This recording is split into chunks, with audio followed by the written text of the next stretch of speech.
नमस्कार सभी मित्रों को माँ प्रेम मीरा का प्रणाम। मित्रों, पिछले कुछ वर्षों से महिलाओं के प्रति जो हिंसा है, उसकी जो वारदातें हैं या उसकी जो खबरें हैं, बहुत सारी सुर्खियों में रहती हैं। आप थोड़ा सा पीछे जाएं तो आपको याद होगा मणिपुर में जो कि हिंसा आज भी हो रही है, महिलाओं के साथ कितना दुर्व्यवहार हुआ था। महिलाओं को निवस्त्र करके परेड करी जा रही थी, उनको घुमाया जा रहा था। उसके बाद फिर जंतर मंतर पे जो कुछ बच्चियां हैं जो कि पहलवान या कुछ ऐसा इस तरह के काम करती हैं, खेल कूद वाले, उन्होंने ओपनली आकर के बोला कि हमारे साथ ये मंत्री ने इस तरह का दुर्व्यवहार किया, हमें टच किया, ये करा वो करा।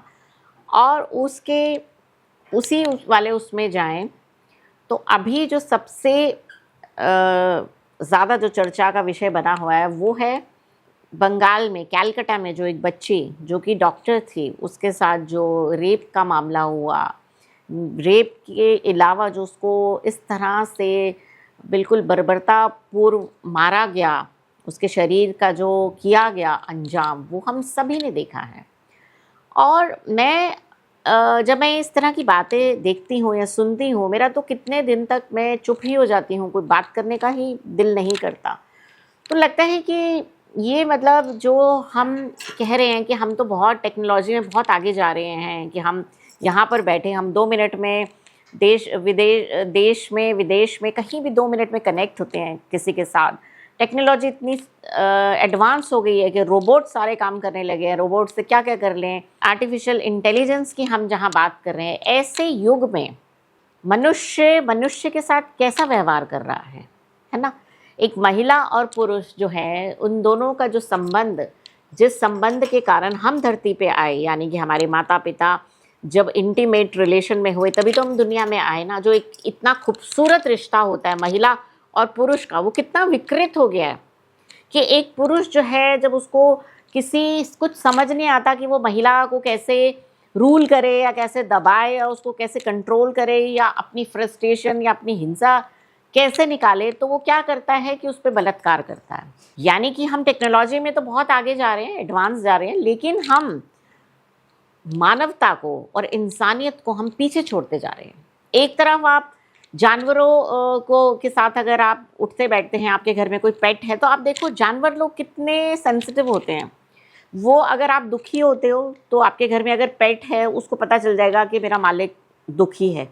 और एक तरफ मनुष्य को देखो तो वो किस तरह का व्यवहार कर रहा है। और स्त्री के साथ तो इतनी हिंसा आजकल हो रही है, आए दिन हिंसा। और ये देखिए जो कैलकाटा में जो बच्चे के साथ हुआ है, इससे पहले आपने क्या कभी इस तरह का मामला कोई सुना था? उस बच्ची का क्या कसूर था?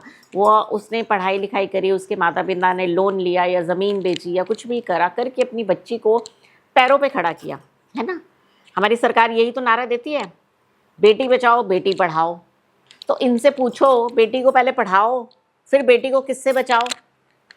और बेटी को हम बचाएं किससे, जब हमारे पार्लियामेंट में, हमारे संसद में वो लोग चुन करके आते हैं कि जिनके ऊपर लाइन से रेप के केस चल रहे हैं।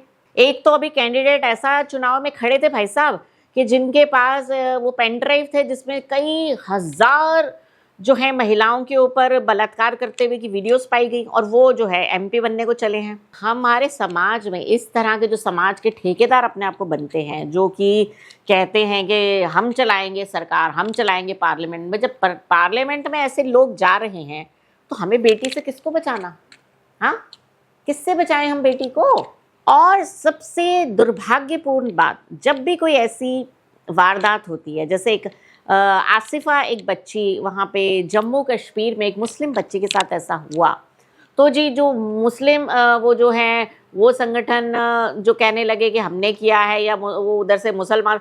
तो पहले तो मुझे ये समझ नहीं आता, रेप को हम हिंदू मुस्लिम और बीजेपी कांग्रेस आम आदमी इसमें क्यों हम डिवाइड कर देते हैं? उस पर भी राजनीति, मतलब राजनीति करने का कोई मौका ही नहीं छोड़ते लोग। हर चीज पे राजनीति, रेप हो जाए तो राजनीति, हिंसा हो जाए तो राजनीति, बस राजनीति ही बची है और कुछ बचा ही नहीं। मानवता तो शर्मसार हो गई है। मुझे तो लगता है धरती कल की खत्म होती है, आज ही हो जाए वो ज़्यादा बेटर है, क्योंकि धरती अब रहने लायक बची नहीं है। वीडियो लंबी हो गई है, मेरी वीडियो को देखा उसके लिए आप सभी का तहे दिल से धन्यवाद।